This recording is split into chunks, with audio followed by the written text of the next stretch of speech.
right, we are back. Ari Kaplan, Carly Taylor, and our special guest, Jonathan Frankle. Why don't you give a quick introduction who you are? Yeah, I'm Jonathan Frankle. I'm Chief AI Scientist at Databricks. I was one of the co-founders of MosaicML, and so I joined Databricks about 2 years ago to go and pursue data intelligence, combining the AI that we were doing and the Databricks Lakehouse. Now I'm one of the leads of our AI research team, where my goal is to put new technology behind our products. You saw a bunch of them today announced in the keynote, and a lot of that stuff has been things my team has been working on for the past year or so to get ready for all these big announcements. That's incredible. How does it feel to see things you've personally worked on up on the big keynote space and people getting excited about it? There's nothing like it in the world. To see thousands of people getting excited about all the reinforcement learning stuff I've been doing, or all the work we've been doing on Agentbricks. There's no better feeling in the world. Everyone's going to be tweeting about it and writing articles about it. You Exactly. Get to see your baby spread its wings and fly. It's a huge deal. And for the researchers who work with me, it's one thing to write a research paper. It's another thing to see your stuff mentioned by Ali Ghodsi on stage in front of thousands of people, and going out to tens of thousands of customers. And now that we have free edition of Databricks going out to hopefully the whole world, again, there's no feeling like it. That's incredible. I love that. Yeah, congratulations on all the success. So AI research, a lot of companies don't have that. Many companies do. Why don't you inform people what does an AI research team do? Yeah, there are a bunch of different perspectives on it. I could probably talk for an hour about my philosophy on AI research and industry. The bottom line is you can look at it two ways. One is that, when there's a product we want to build and we don't know how to build it because the technology doesn't exist. It's not a matter of engineering hours, or not a matter of, can we get the architecture right? It's a matter of we don't know how to build a product that can do this. That's where we come in. And the other way of looking at it is kind of long-range product development. As a researcher in industry, I look at it as, I'm a product manager. My goal is to kind of get our product managers to think bigger, to build things they couldn't imagine building, and challenge them on that. I work with customers really closely, and my hope is 9 to 12 months later, that'll show up on stage with Ali and, be out there. And that's really what happened with the Agentbricks. Do you get a million DMs after you announce something and they're like, thank you, we've been asking for this, we love this, we can't believe you figured out how to do it? I hope our product managers get that, honestly. There are a few customers I know really well, but by and large, it's a quiet job. I like to stay behind the scenes and just, train models and try to get the science working. Let the PMs and, the account executives and the customers have fun. But, my joy is in getting back to work on what we're going to announce at DAIS 2026. That's incredible. I love that. We wanted to ask you, you built your company, you integrated with Databricks. What was that like for you? That must have been exciting, overwhelming, incredible, all of the above. I think if you can name an emotion, I've felt it over the past few years. Everything from sheer terror. You hire a bunch of your friends and you say, come work at my made up thing that has some money in the bank, but no revenue, no customers. We don't even know what we're doing yet. We don't know if the science is going to work. It's terrifying. You feel a huge sense of responsibility and, honestly, sometimes guilt about what you got your friends into. And you talk them out of, going to Google or going to Meta to come work at your made up thing, to going to Databricks, where now, it's like, come work at one of the hottest companies in the world and do AI research. It feels incredible. So it's, and it's all the ups and downs of doing science. The whole point of science is to fail a lot. Yes. I am very familiar with failure at this point after all these years of trying to get things to work. And, moments like this are really sweet because they don't come around that often. Yeah, I love that. Embrace the terror and get the sweetness at the end. Not every time, but, and that's a great point, to embrace failure and to fail fast and be humble and learn from what works and what doesn't. Since this world, especially AI, is changing super duper duper fast. So yeah, fail fast, fail slow, just, accept that failure is going to happen. The way I typically describe it is like, your typical engineering job. If you rate every day on a scale of 1 to 10, it'll be a solid 6, solid 7. Yeah. Like you'll have a launch, maybe it'll be a 9 or a 10. For a researcher, most days are a 2 out of 10. You're failing, nothing works. The GPUs aren't working properly, the model's not working properly, the loss is going up instead of down. But those occasional days where something works are just 10 out of 10. And for someone like me, it's worth the 2 out of 10 days to get those few 10 out of 10 days that lead to something that shows up in the product. Yeah. That's incredible. I love that. That sounds a lot like I used to ship video games for a living. And so the high of getting something out to customers that they can play, that they love, offsets all of the hard work, all of the behind the scenes, all of the failures. I think that's such a good message too for practitioners at home. You expect your career to be maybe an upwards trajectory, linear all the time. you have some failures maybe here and there, but someone as successful as yourself saying like, we fail often, I think probably hits home for a lot of people who you try to do hard things and they're not always possible, but it's still worth trying. Yeah, I mean, failure is intrinsic. I mean, it took me 2 shots to do a PhD. I went through 4 advisors in the first 2 years of my PhD. That's just how it goes. You just got to keep going. And I think it's a good message for anyone who's building AI right now. AI is not like building software. It's not kind of as much of a linear path where you build what you need to build. It's much more science. Yeah. I didn't understand why we called it data science until I started doing AI, and now I understand. It's experimentation. 90% of what you're going to do is going to fail. And it's, to get AI to work in industry and production, whether, you're doing research, whether you're deploying a system, is much more trial and error, much more experimentation. It's not like I remember when I used to do software engineering. And I think it's a new philosophy that people are going to have to embrace. It's a different kind of person, a different personality, a different attitude. And I have to kind of tell customers this. It's not going to be this neat linear path. It's going to be messy. You're going to have to try things, learn, gain experience, fail a lot of the time, fail so you can learn how to succeed. That's just the nature of even, building a simple AI agent to get it into production. Yeah. And I want to start geeking out a little bit, but you mentioned your PhD and lottery ticket hypothesis. What was that like? Yeah, I mean, it was fun. I think it's the seeds of that are still what I work on today in a sense. It was all about trying to understand how neural networks learn, what they learn, why they learn, not in theory, but what actually happens when you train a real one at scale. I'm not a big believer that the theory tells us very much about what actually happens. My joke when I give academic lectures is, I ask out of everyone in the audience to raise their hand if they do theory, and then I tell them to switch topics.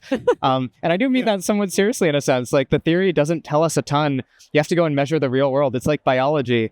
There's no grand theory of biology. We go and look at patterns and motifs and animals that actually exist. And my lottery ticket work during my PhD was that attempt to understand how neural networks learned empirically.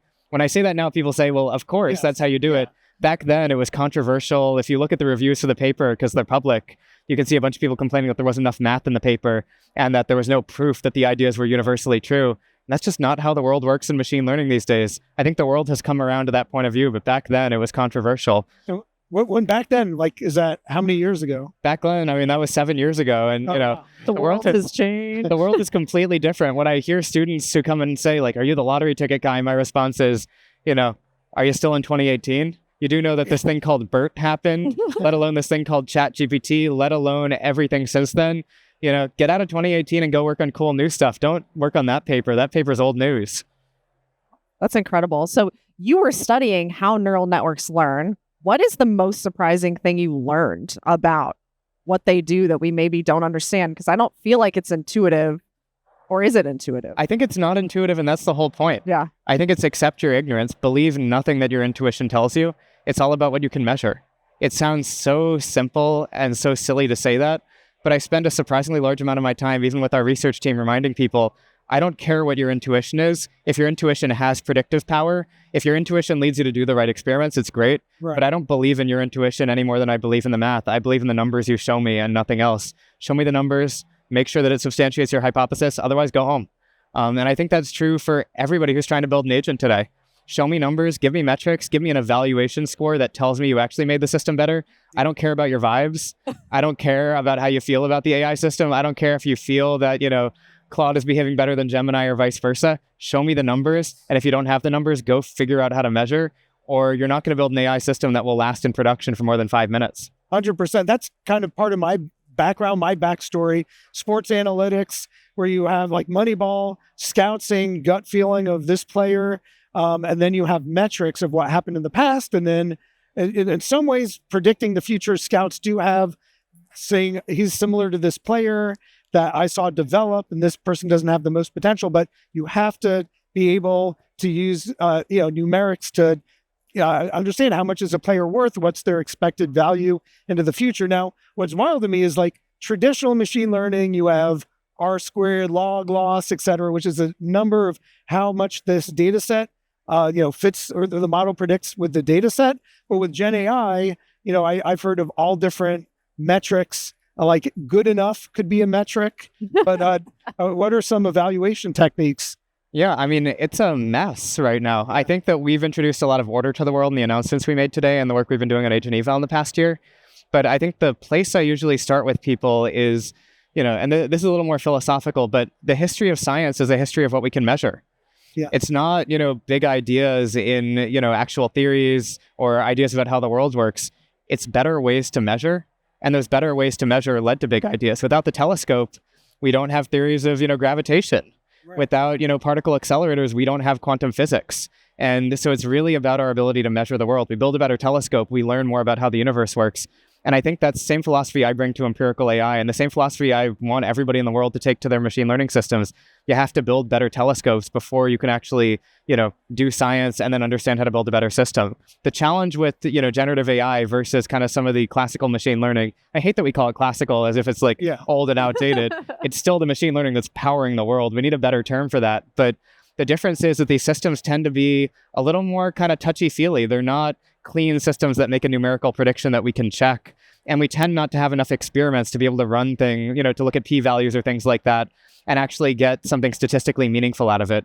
Instead, we have to have ways to evaluate the kind of intuitive behavior of the system and make that measurable. So things like LLM judges are really important. But it's not just throw an LLM judge at the problem. To build an LLM judge, you have to carefully calibrate it against actual human judgment and then make sure the LLM judge correlates with how the humans would judge those same examples against a rubric you carefully built that multiple humans will agree on and behave in the same way.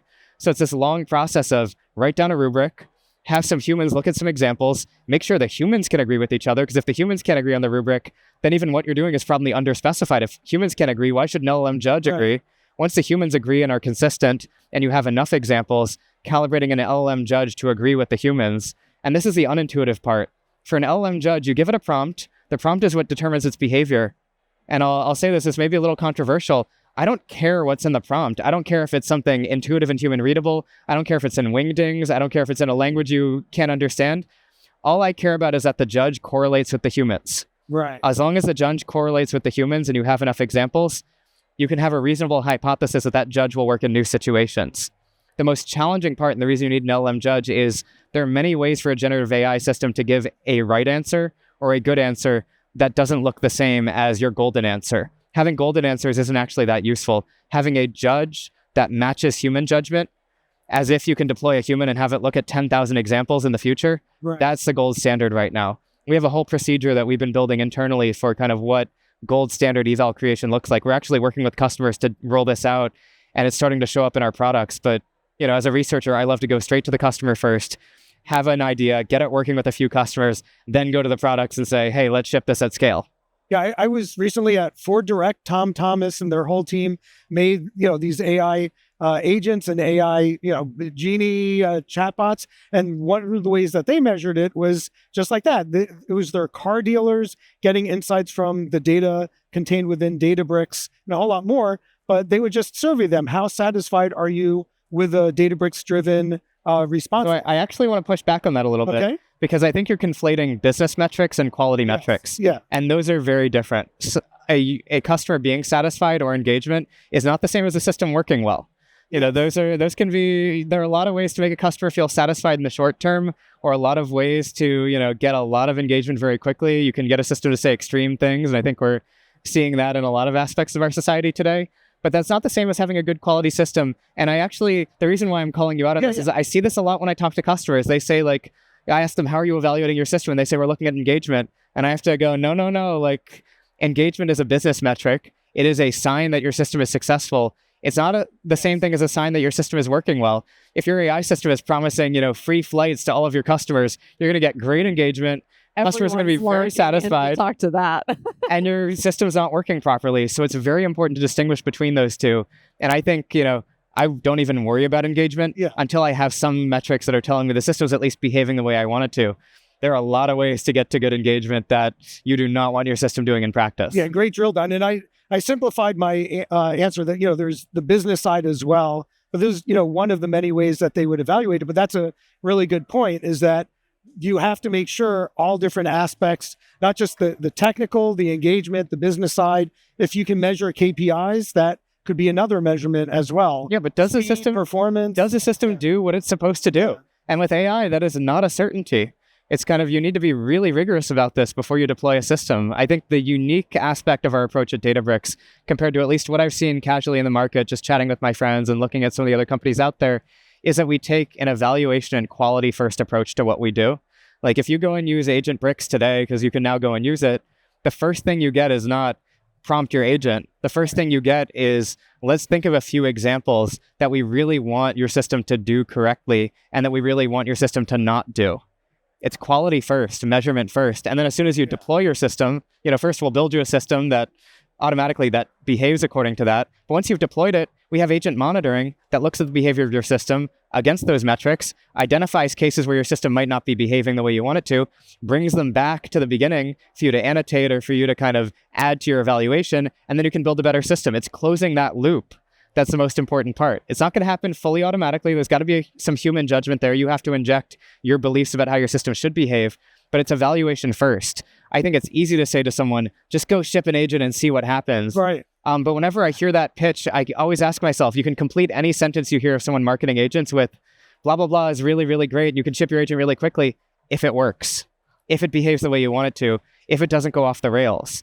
And I'm a big believer that in some sense we're building I've heard it described as we're building these little mud huts out of AI right now. We want to build skyscrapers that will stand the test of time and last for 100 years, not things that will collapse the first time it rains.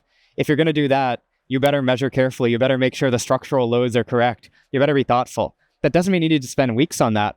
It's really minutes, but it's just a matter of making sure that people start with evals. We're taking a really eval and quality first approach at Databricks because I want the agents you build today to still be in production in 6 months, not something that you throw away in a week because you realize it's completely going off the rails in production. That's a great way to get a beautiful demo and something terrible that's not going to actually get into your customer hands. That's where we end up in a world of 10,000 POCs and nothing in production, which I think is how a lot of people might have described 2024 for AI. Exactly. Didn't we learn that lesson with ML too? With the 80% of ML projects fail or never really make it to production. I don't know why AI would have been any different, right? So 80% I'm actually okay with because that's science. Yeah. 80% of my projects never make it into production. You saw all the cool stuff that we were able to ship today. Yeah. I could give you a much longer laundry list of all the stuff I tried in the past year that didn't work. All the product ideas I had where the science just couldn't quite get there. The things we tried that didn't behave. I'm actually fine with 80% of ML projects not getting into production. What I'm not fine with is 100% of ML projects not getting into production. And I think if I look back at 2024, I think we were closer to that for Gen AI. I want 2025 to be the year that at least 20% of them get into production, and ideally more over time. But failing fast and measuring everything rigorously from the beginning, that's how we have much more success in getting things into production. And I think the challenge with Gen AI is it's really easy to fool yourself into thinking something works with your vibes. And that's not I know. Depends on who's looking, right? Someone's vibes might be different than their colleagues. Yeah, I'll give you two anecdotes, but the first one is I was chatting with a customer and I asked, why are you still using Claude 3.5? Why haven't you moved to Claude 3.7? And the answer was, well, our vibes person is on vacation right now and he won't be back until next week. Can you imagine if I like substituting in code for AI here? Can you imagine if you wrote a new feature and the answer was, well, our vibes guy isn't here right now, so we're not gonna upgrade the system because we don't know if it works. Once our vibes guy's here and he tries one or two things, we'll be confident. That's no way to build software. You do unit testing, and that's everybody's responsibility to do it. You don't have the testing person. Everybody builds their own tests. The other anecdote I'll give you is I think in AI and uniquely in AI compared to coding, I see systems get deployed in production where the two people who built them disagree on what the system is supposed to do. And that sounds crazy, but in code, that could never happen. You might disagree on the design doc. And they disagree and they don't know they disagree. That's the scary part. You can disagree on a design doc, two people can reasonably believe a design doc means two different things. You might be able to disagree if you look at kind of, a wireframe. But as soon as you've written code, the code is objective. You both look at the code. And if you both have different impressions of what the system is supposed to do, you'll find out when you look at that code because, two people can't reasonably disagree about what code does. With AI, you can reasonably disagree about what a prompt is. You can reasonably disagree all the way into production. The thing you can't disagree on is evals, specific behaviors where the model is supposed to do a specific thing. You cannot disagree on that. And so when I look for ground truth that allows an AI team that's building an agent to come to consensus about even what they're doing, it's those behaviors that help you figure that out. And you should do that early. You shouldn't be doing that at the moment of production when, you disagree because the CEO played with it and says, shouldn't it do this? And one person says, well, doesn't it do that? Yeah, that's a bad situation. Well, we're getting the wrap-up signal. First of all, you have a lot of fans. Mosaic AI has had a lot of fans.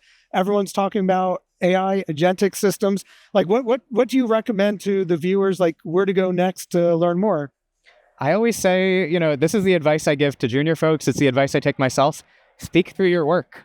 I try to speak through my work. Don't look at what I'm saying. Look at what I'm doing. Look at what I'm shipping. That is the truest expression of what I believe about the world, is how I spend my time and what I care about. I think it's true for everybody in AI. Talk is cheap. It's easy to say PhD level intelligence. Yeah. It's easy to say that, Gen AI isn't going to work until we have world models, or until, I look at some, I don't know, Gary Marcus. You can look at your famous figure who has strong opinions. Talk is really cheap. Speak through your work. Your work speaks for itself, very loud and clear. Well, thanks so much. We're going to cut to the general breakout session. Thank you so much for having me. It was so nice meeting Yeah, you. This was lovely. Yeah.